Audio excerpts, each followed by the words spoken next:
Thank you so much for joining us on this special edition of Support After Abortion's virtual conference.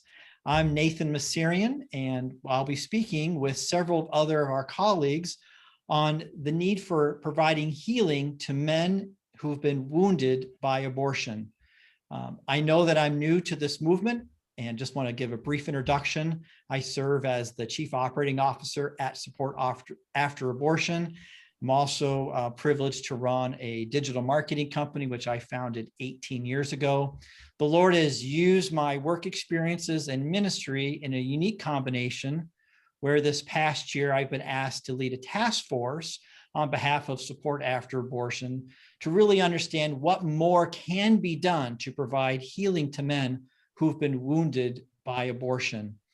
One of the ways that Support After Abortion wants to accomplish that is by bringing like-minded people together, but also with very different backgrounds and experiences. And in just a few months that we've been working together as a task force, we have about a dozen men from around the country. Each has had different experiences with standing up for life and or having been experienced one or more abortions in their own journey. And I want to start with an experience that Adam Frandsen has had. I'm going to allow him to introduce himself. Both of the men you see today are on our men's task force. Adam had a unique opportunity where he was faced with an unplanned pregnancy, and through a journey with his wife, he had an opportunity to stand up for life, but not in a way that you might not normally expect. So Adam, thank you so much for joining us today. So glad that you're part of the men's task force.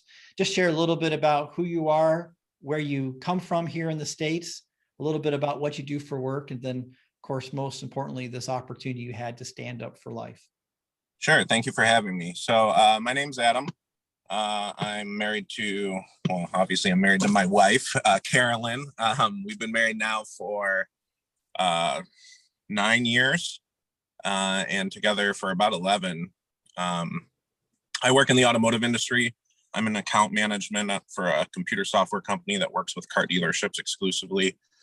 And I've been in the car business now since I was 18 in some way, shape, or form, whether it was retail end or into the corporate world that I'm in now. I have 3 kids. I work all the time, and I'm always chasing my son for baseball or my daughter with ballet, and it's craziness, but it's fun, totally worth it. But I guess I'll get into the story of the decision that we had to make and what we kind of ran into. Let's see here. My son is 9 years old, so this would be, well, he's almost 10, so it's between 10 and 11 years ago now. My girlfriend at the time, now my wife, we were together for about 8 months, and we call it the life-altering weekend. I went on my very first camping trip. I'm not very outdoorsy, and I had a horrible time because I just don't enjoy it. But we got to my brother-in-law's house after the camping trip. My wife was complaining about some issues she was having, and she said, I think I'm pregnant. And I said, no, you're not. That's silliness. Don't talk like that. And then she went out and got a pregnancy test while I was napping. She came back, woke me up and said, hey, I'm pregnant. And she was obviously upset because she had gone through this once before with another individual. And that individual took the stance of, well, you do whatever you want. You know, it's your choice type of deal. Keep it, get rid of it, whatever. And my approach was, well, and she asked me, she wanted to know, what are we going to do? And I responded with, I'm a bit more traditional than some. I said, we're just going to get married. She goes, what? We can't get married? We've only been dating for 8 months. I'm like, okay, well, we're going to keep it. We're going to work it out. So we end up keeping the baby. And we're obviously married now. So she had my son in May. We were married in July of the same year after she had the baby. But the biggest thing for her in that second go round was the fact that she had somebody who was saying, hey, we're gonna do this together. So that's when that's kind of a short version of when I had to choose life. And I could have obviously had very different answers on what I gave her, but I I didn't want to do that, obviously. So, and it's turned out to be hands down the greatest blessing I've had in my life. And I'm a pretty blessed guy. I have a great career. I have an awesome wife. She's way out of my league, but we won't talk about that here. And I got 3 awesome kids out of it. And all of this, I feel like, is a result of making that one good decision of we're going to keep my son, we're going to choose life and do what's right. So yeah, that's my story. Thank you, Adam, for sharing that. Your story is unusual in many ways because throughout this conference and many people you've met, people I've met through support after abortion, the decision often from a man is no involvement, I don't care, or maybe advocates for having an abortion. So what have you seen from a culture perspective? What does our society really say to men regarding their voice with, for example, an unplanned pregnancy or a child that maybe is unexpected? Yeah, I mean, I guess you say society says that men don't have a voice and that they should leave it up to a woman. And it's, it's her body, her choice, and, it's her career and her education. Everything's about her. And I understand that she's obviously a highly important part of this equation, right? But we've had that beaten into our minds and our culture so hard that I feel like men today, particularly younger men, like I'm 32, so millennials, Gen Zers, they don't want to generally, I'm generalizing heavily here, but generally, they don't want to stand up and say, hey, listen, I want to keep this baby, or that I'm here for you. And I think that's often what women are most looking for, is knowing that they have someone who's going to, for lack of better terminology, man up. And it's not toxic masculinity if you stand up and say, listen, I want this baby. I want to help you. I want to be a father. And I'm not saying your answer has to be, hey, we're going to get married, right? You don't have to answer with that. That was my answer, but that's not the only answer. And we didn't get married right away, and it's worked out wonderfully. But in my opinion, that's a serious problem with today's culture. It's men are afraid to stand up. And if they aren't afraid to stand up, I will tell you this. I believe that men will kind of take the easy way out of saying, hey, it's your decision. Whatever decision you make, it's up to you. I don't want to influence. Well, that's just a cop out, because you were there enough to influence the situation to make the baby. You should be there enough to influence the situation on whether or not you're keeping the baby. And I think that's just really important. So thank you.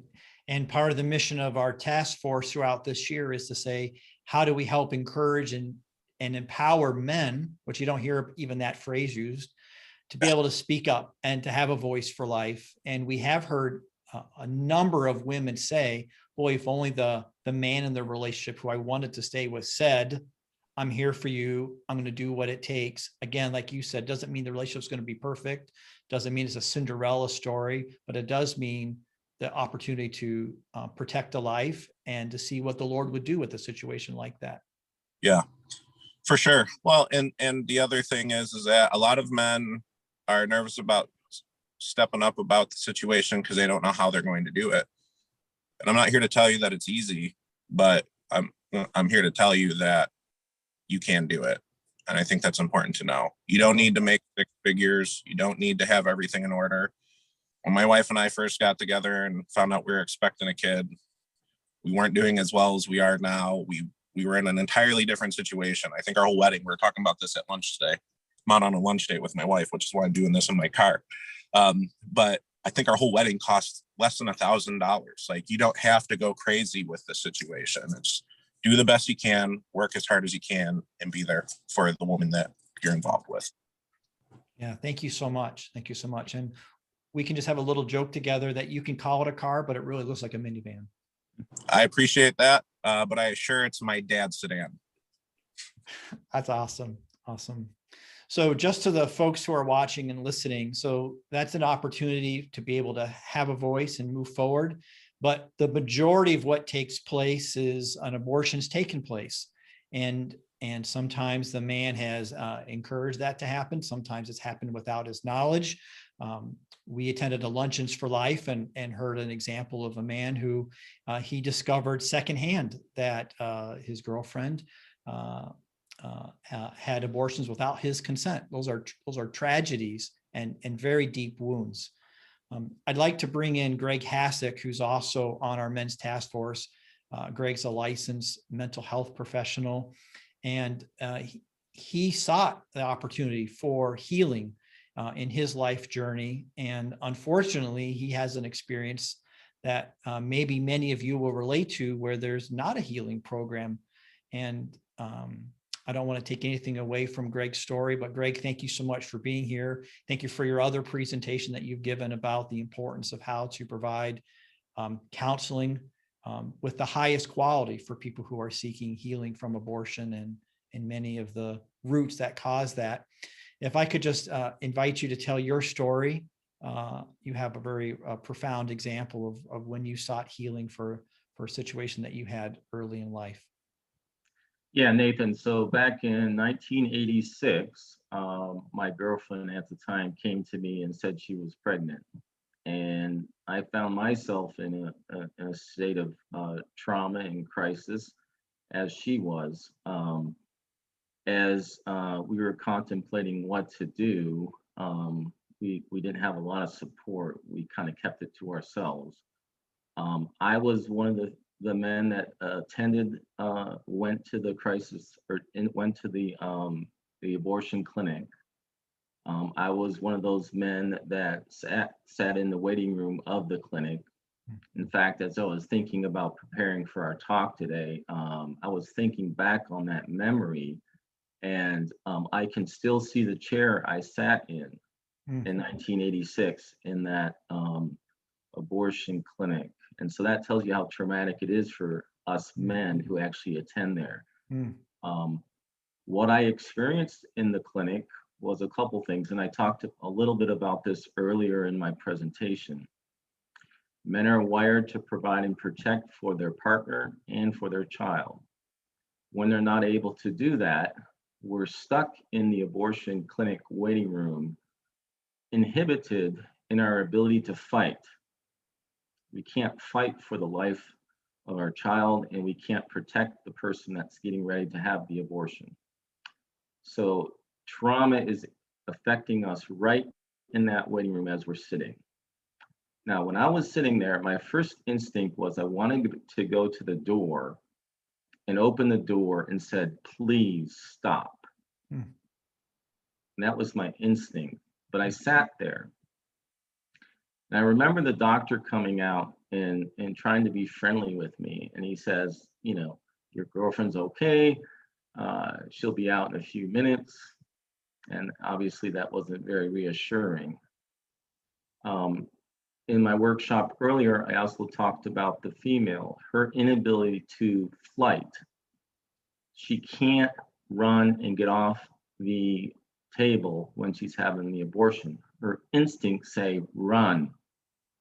That is very traumatic. As I watched my girlfriend's face when she came out of that room, I knew her life had changed. My life had changed.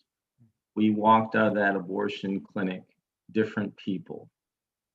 As with most people that have abortions together, our relationship did not last. Most people that have abortions together, because of that trauma and the guilt and shame, the relationship ended.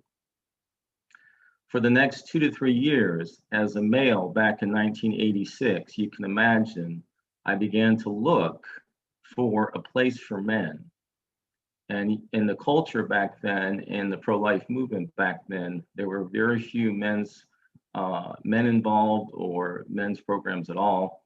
And I spent 2 to 3 years in North Carolina looking for a crisis pregnancy center that would take me in as a male and let me attend a healing group for post-abortion women. I spent those 3 years getting rejected, and the doors were basically closed on me. In fact, there were several that actually just closed the door.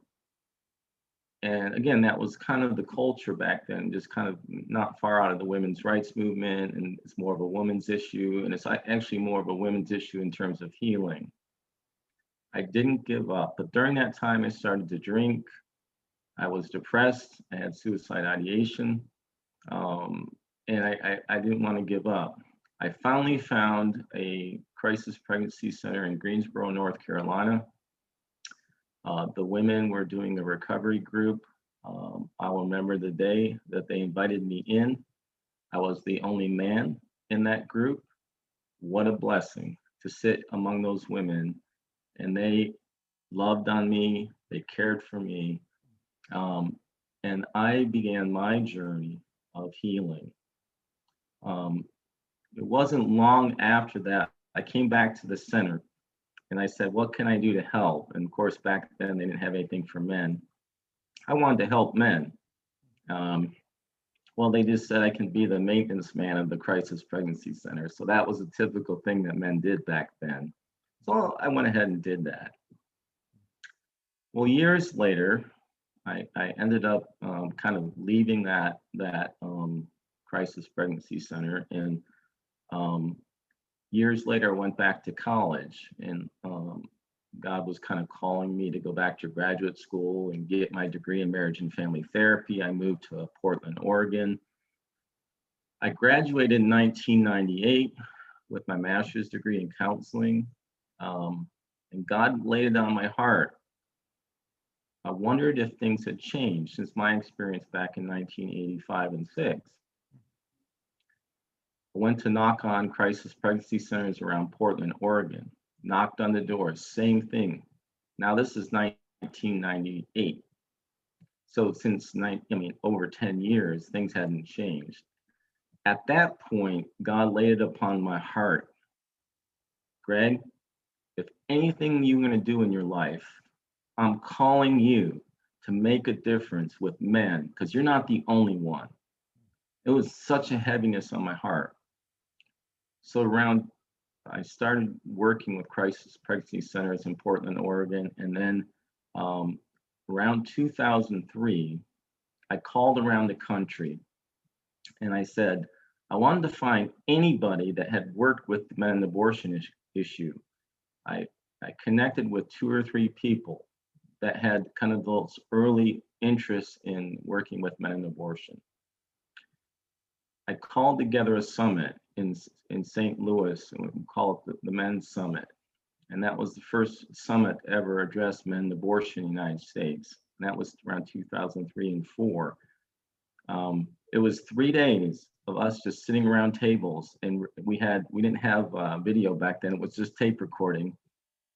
And we recorded those on CDs, and we still had those. And out of that came the Men and Abortion Network. We developed that, and that's still going, and that started in 2004 and 5.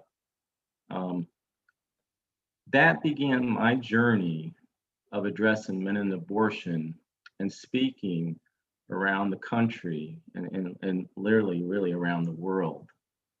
And for 20 years now, I've been speaking on how abortion affects men. Now, the powerful part of this story that oftentimes brings me to tears, and I think it probably gave you some tears. Yeah, and this tells how when God calls you to do something, whoever's listening, when God calls you to do something and he knocks on your door, you better listen. Okay, so 20 something years later, I go back into Greensboro, North Carolina, and I'm just visiting. And so I thought, part of my healing process, I want to go back to the house where I got my girlfriend pregnant. So I'm driving down the road. I get to the house where I got my girlfriend pregnant. I pull into the parking lot, and I'm starting to have tears on my face. I'm thinking back to the moment in that house where my life changed.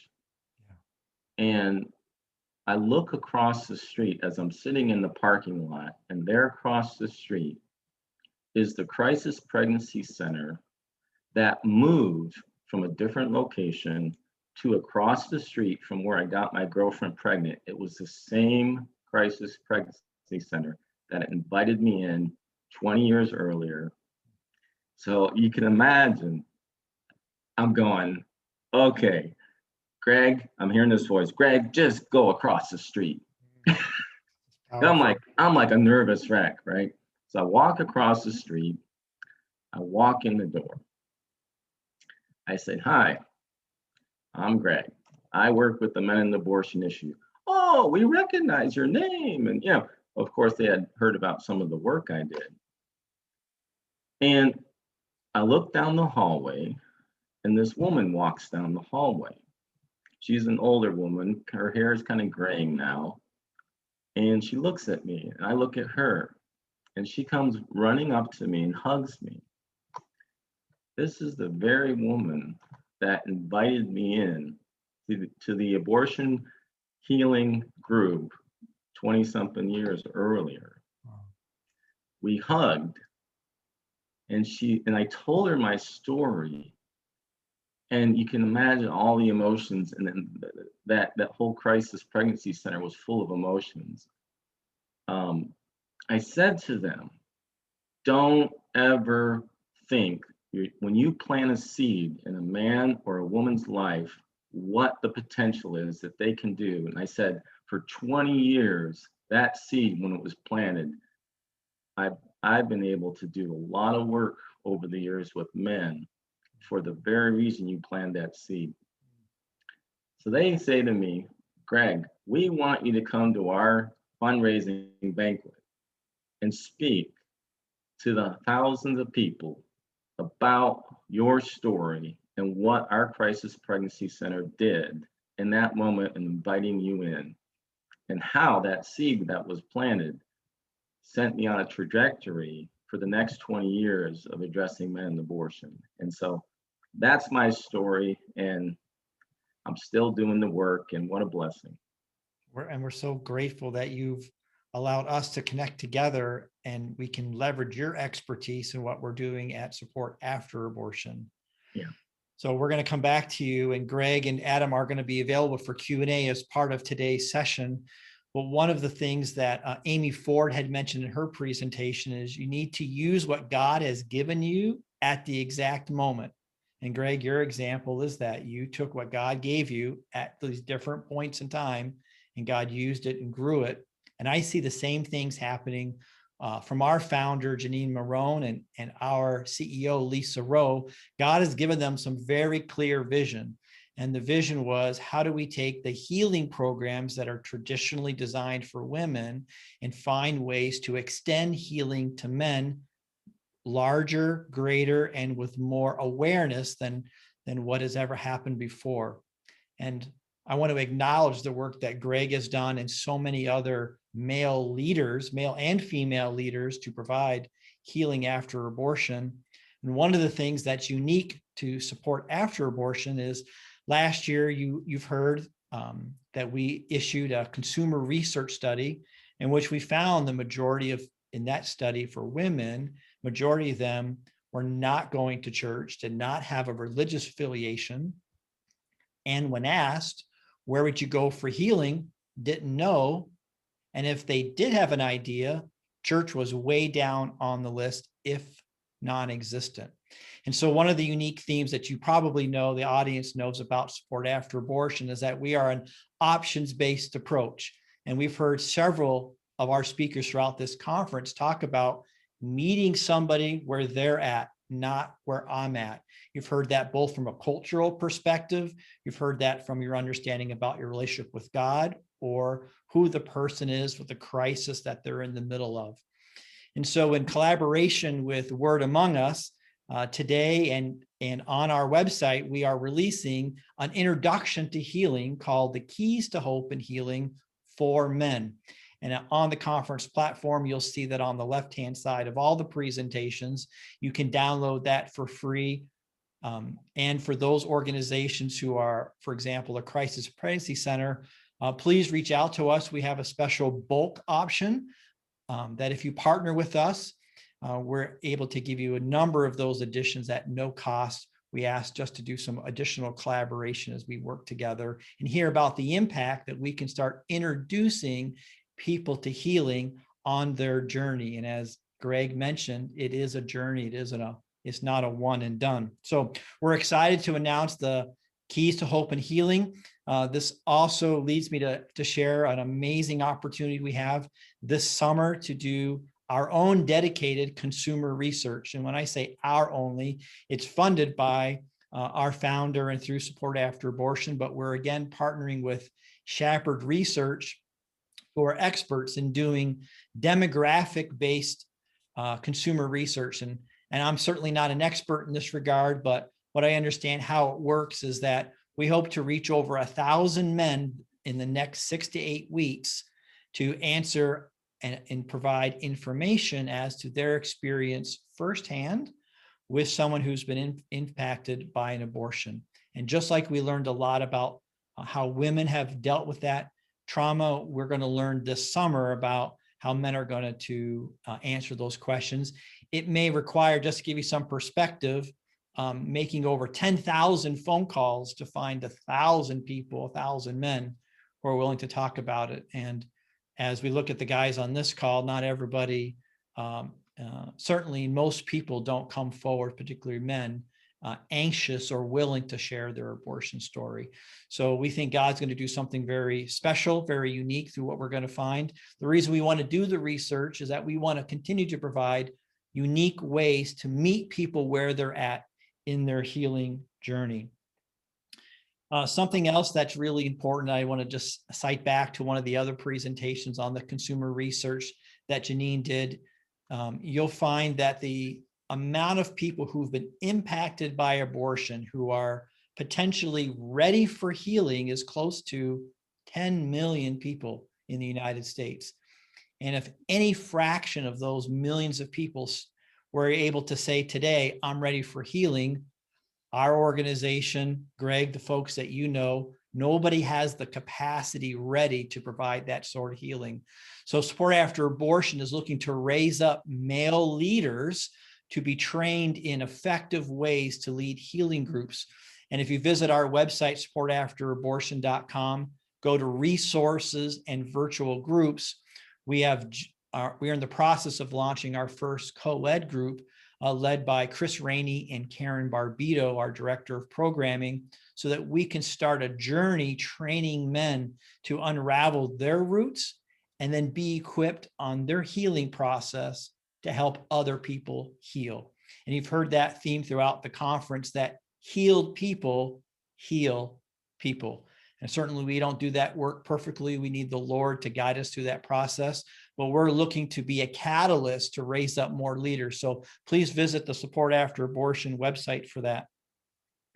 I've mentioned the consumer research. I've mentioned the Keys to Hope and Healing. We're also willing to raise up and shine lights on other organizations that are providing healing programs for men. And that's one of the reasons we have a task force.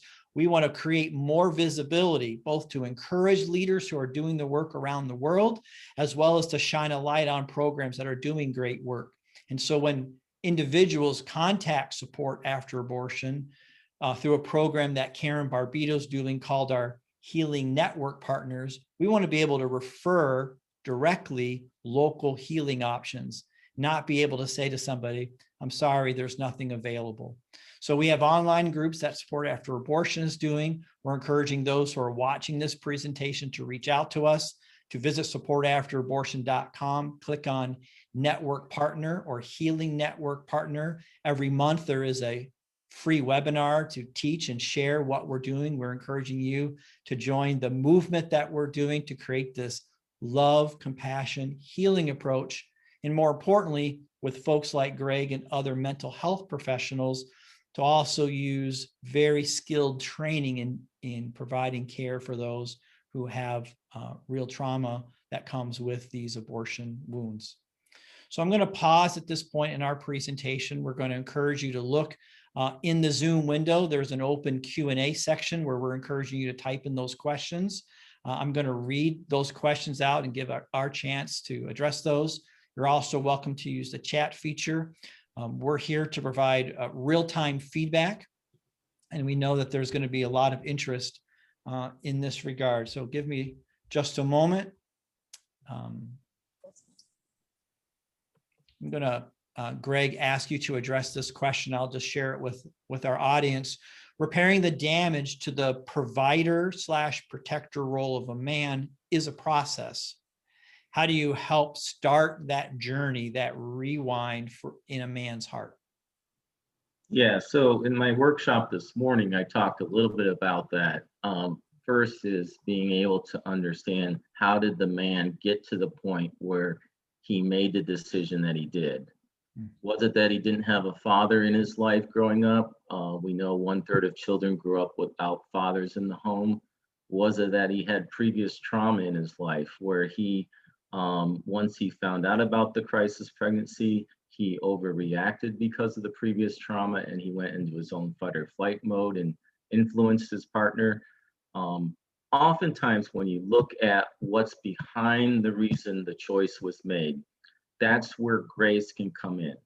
That's when you can look at yourself and say, okay, if I would have been in a different circumstance, if I would have had a father, if I wouldn't have had previous trauma, there probably would have been a different decision.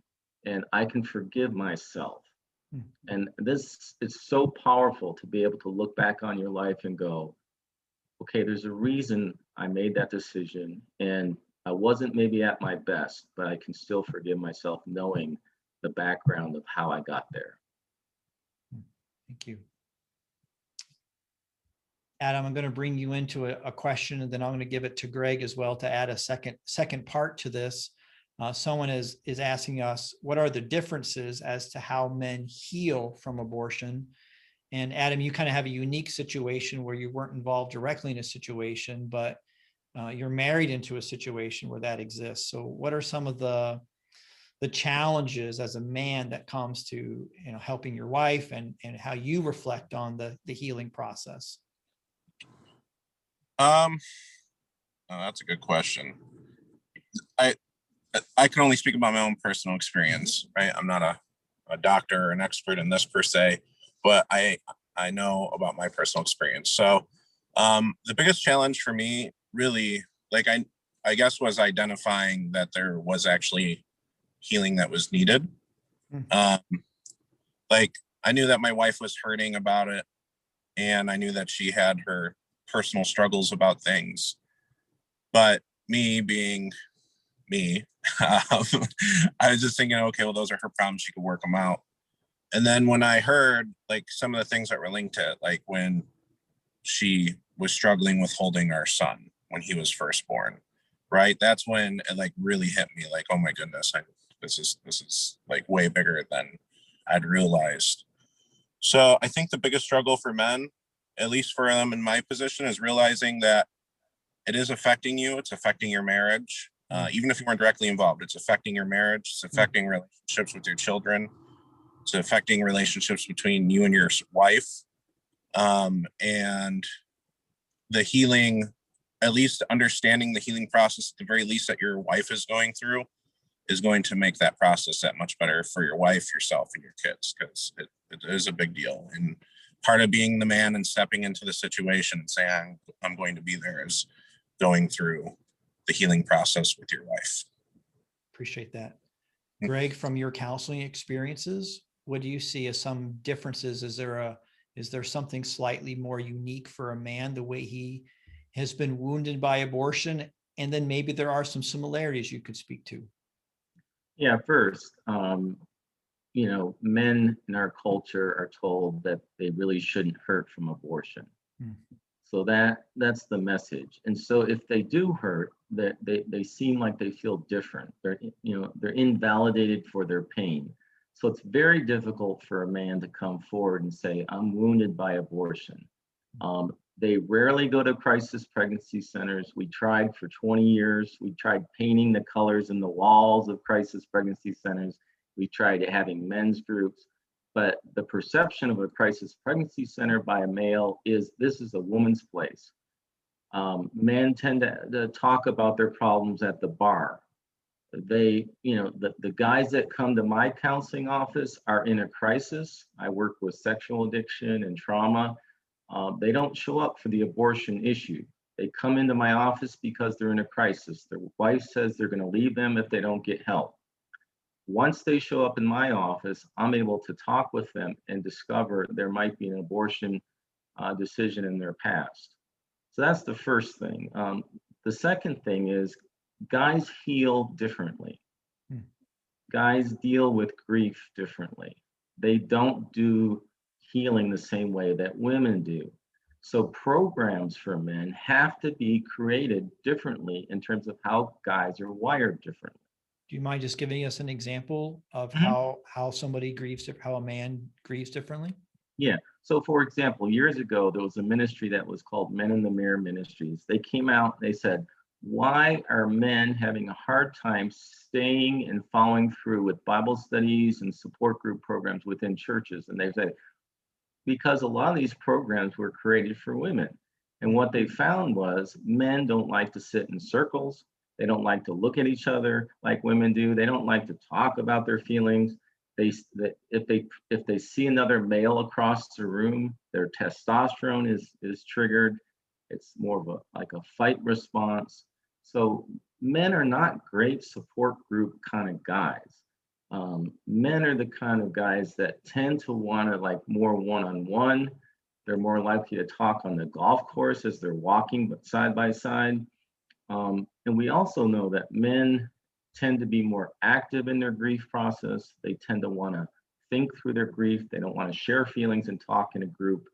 So we have to create programs where we say, okay, if this is how men are, and this is how God's created them differently, the program has to match that, or we're not going to have the guys coming forward to these programs that are created for women.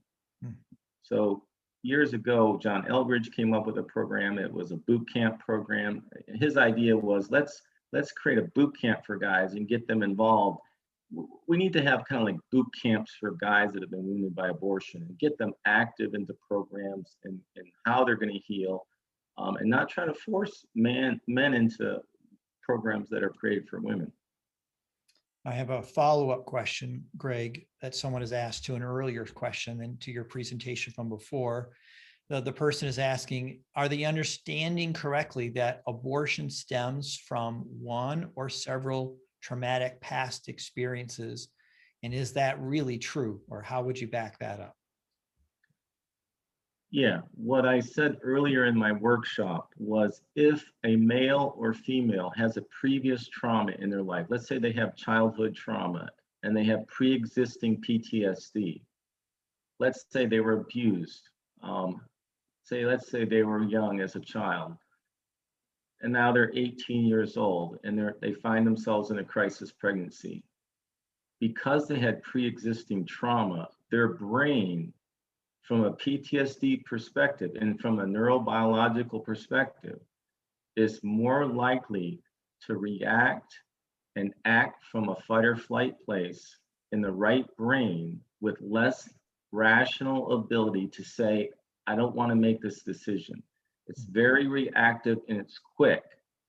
And the goal in anybody in that situation is to relieve the crisis as quickly as possible, especially if there's previous trauma. So that's why if you're working with someone that's had previous trauma and then they get into a crisis pregnancy, they are much more at risk of making that decision and making that decision quicker. Another question, Greg, that we have is there a difference in how you would counsel a father who has forced a daughter to have an abortion to go through his healing process? Yeah, I think number one, being a father and being involved with forcing a daughter brings on a whole different level of shame. The shame of kind of not only coercing the daughter, but also the shame of being part of that abortion experience for that daughter. And so anytime a man is involved in coercion, it's a different level of responsibility they feel. That there's a lot of shame, and of course with it involving a daughter, then there's another level of how you feel like you failed your daughter. And so I think, again, I'm going to come back to the shame factor. The opposite of shame when I'm working with clients is grace. Hmm. How do you get to the place of grace? Meaning, whoever you are, how do you get to the place where you look at your life and go, was it my childhood? Was it something that happened to me? Or when I was in that situation with my daughter, what caused me to react the way I did?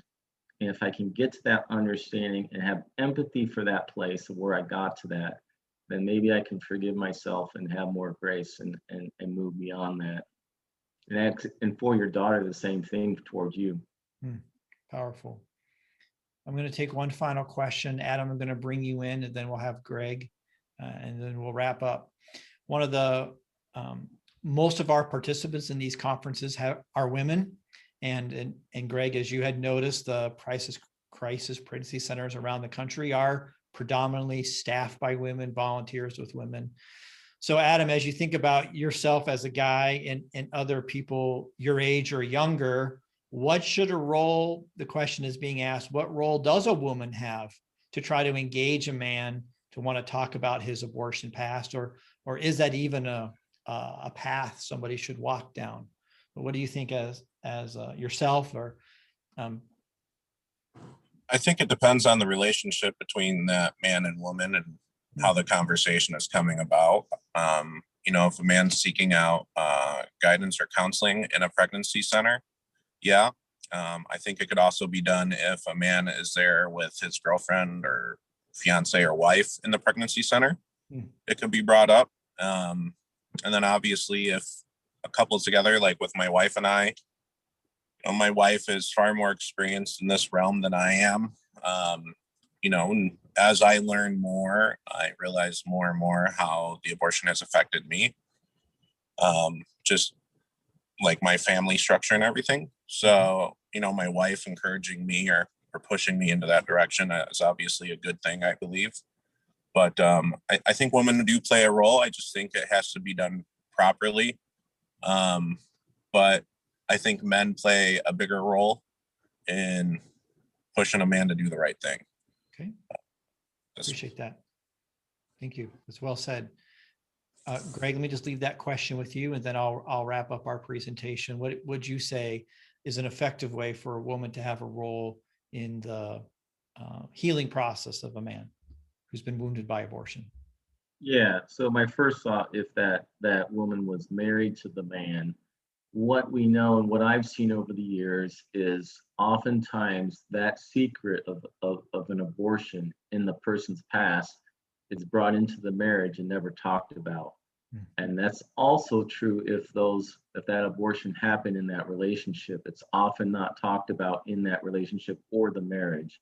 So I think the woman's role is very important in not only opening up that wound and saying, okay, I want to be part of the healing process with you, especially if it happened in that relationship together. In fact, I just had that happen this week. They hadn't talked about it, and it started to open up in the counseling office, and they hadn't talked about it since it happened. And so, and here's the thing. When an abortion happens between a man and a woman, a man is wounded and a woman's wounded. And a woman can provide for a man healing, especially if maybe he was also left out of the equation, for example. And now there's a woman that cares and says, your role as a father mattered, and I'm really sorry you were left out of the equation. And let me tell you, a man has a huge part in helping a woman heal, especially if a woman felt abandoned at the abortion clinic and suddenly now a man cares and says, you know what, I'm here for you, I care for you, I want to help you heal. There's so many deep level wounds that men and women need to heal together. Thank you for that. I'm going to add just one thing that's a powerful representation of the role of a man and a woman where they've had an abortion together. The example you said is Support After Abortion is proud to announce that we are sponsoring later this summer a 10-city tour of a play called Viable. Last summer, we had the opportunity to show that live stream on our website. And as more people are vaccinated and as people can come together, there is this wonderful faith-forward process of a 3-person play that acts out the hurt, the shame, the grief, and the hope of forgiveness, where a couple walks through a post-abortion experience. And so if you'd like to learn more about that, if you'd like to attend as a volunteer, if you'd like to come and help sponsor that with us, please contact us at Support After Abortion. It's a very powerful way, a fresh way to use a play, just like Unplanned as a movie brought to life what's happening in Planned Parenthood. We believe this play called Viable, written by a Christian playwright, really brings to life the need for healing. And with that, we look forward to your continued participation in this conference. These guys, thank you so much for being part of our men's task force, and to the other men who are not represented on this video today. We really look forward to being used and help accelerate healing throughout this country. Thank you so much for joining us today. Thank you for having me. Thank you.